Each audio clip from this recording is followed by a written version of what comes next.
Hey guys, welcome to Fusion Coding. So today's topic is destructuring array in JavaScript.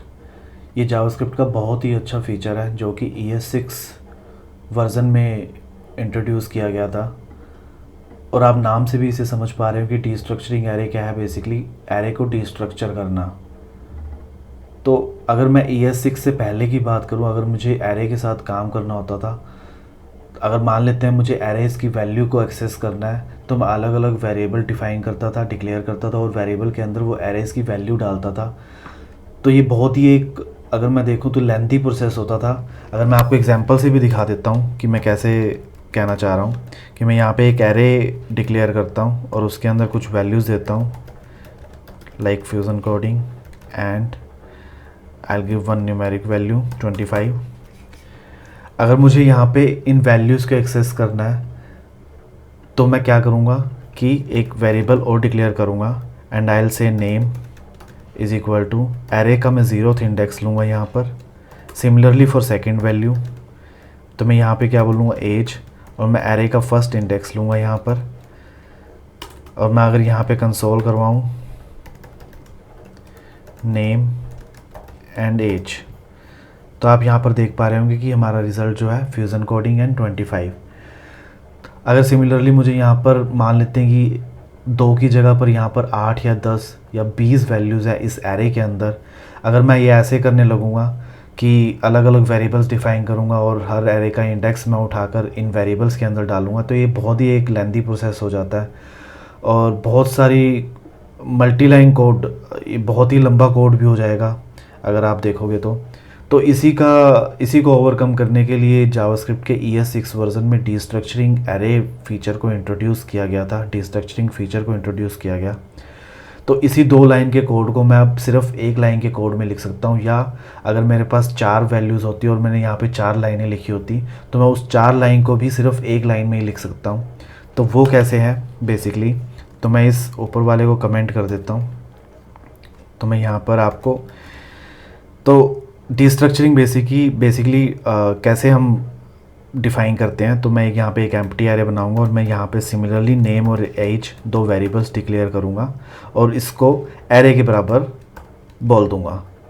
तो अब होगा क्या कि मैंने इसे एरे के बराबर बोला तो एरे के अंदर अभी यहाँ पर 2 वैल्यूज़ है तो मैंने यहाँ पे 2 वेरिएबल्स डिक्लेयर किए, तो वो ऑटोमेटिकली नेम वेरिएबल को इस वैल्यू के बराबर असाइन कर देगा और सिमिलरली यहाँ पे सेकंड वेरिएबल जो है इसको इसके बराबर असाइन कर देगा। अगर मैं यहाँ पे आपको कंसोल भी करके दिखाऊं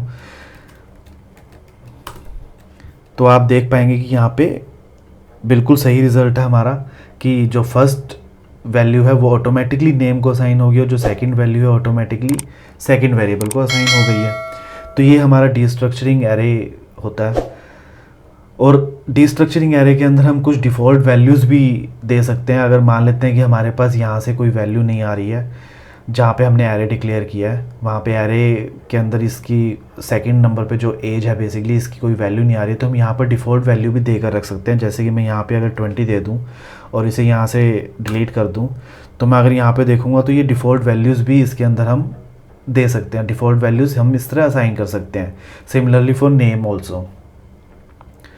तो ये डिस्ट्रक्चरिंग एरे है जो कि हम डिफ़ाइन कैसे करते हैं, हम इसके अंदर हम इसे डिक्लेयर कैसे करते हैं और हम इसमें डिफ़ॉल्ट वैल्यूज़ भी दे सकते हैं। और हम इसके अंदर एरे के अंदर हम डिस्ट्रक्चरिंग एरे के अंदर हम नेस्टेड एरे के साथ भी काम कर सकते हैं। सपोज कर लेते हैं कि मेरे पास एक नेस्टेड एरे है यहाँ पर और उस नेस्टेड एरे के अंदर हम मान लेते हैं हमारे पास एक वैल्यू है react and another value is view. अब मैं उस अगर नेस्टेड एरे को यूज़ करना चाहता हूँ तो व्हाट आई विल डू कि मैं यहाँ पे भी एक एरे बनाऊँगा और 2 वेरिएबल्स डिफ़ाइन कर दूँगा, क्योंकि इसके अंदर भी हमारे यहाँ पर 2 वेरिएबल्स हैं।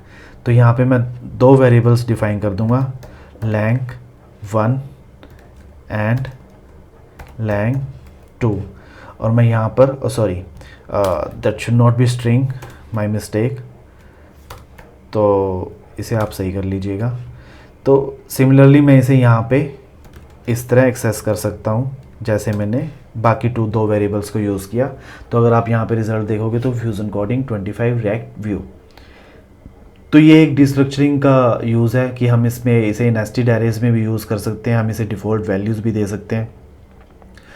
और हम डिस्ट्रक्चरिंग का फंक्शंस में भी यूज़ कर सकते हैं। अगर मेरे पास कोई फंक्शन है और मैं फंक्शन के अंदर डिस्ट्रक्चरिंग का यूज़ करना चाहता हूँ तो वो कैसे करूँगा। तो मैं यहाँ पे मान लेता हूँ मेरे पास एक फंक्शन है, कार करके एक फंक्शन है, और इसके अंदर जो वैल्यू जा रही है बेसिकली, तो मैं यहाँ पे कार एरे एक बोल देता हूँ और इसके अंदर मैं पास कर देता हूँ BMW, Audi and another is Tata.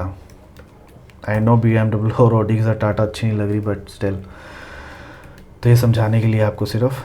तो मैं यहाँ से कार को कॉल करता हूँ और इसके अंदर मैं कार एरे पास कर दूँगा, और यहाँ पर भी एक ये आर्ग्यूमेंट मैंने पास किया और यहाँ पर एक पैरामीटर इसे एक्सपेक्टेड है, तो मैंने यहाँ पे इसे एक एरे एक्सपेक्टेड है तो मैंने यहाँ पे एरे पास कर दिया एरे 1 के नाम से।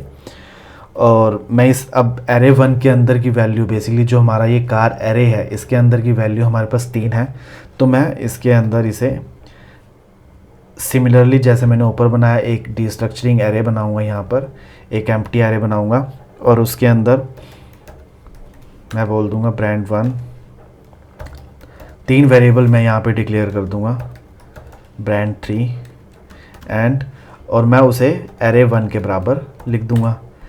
तो अब ऑटोमेटिकली ब्रांड 1 की वैल्यू BMW हो जाएगी यहाँ पर, और ब्रांड 2 की ऑटोमेटिकली वैल्यू जो हो जाएगी Audi, एंड ब्रांड 3 की वैल्यू जो हो जाएगी टाटा। अगर मैं यहाँ पे कंसोल भी करवा के दिखाऊँ आप लोगों को, console.log brand 1, brand 2 and brand 3, तो आप यहाँ पे देख सकते हो कि ब्रांड 1, ब्रांड 2, ब्रांड 3 तीनों यहाँ पे प्रिंट हो गए हैं।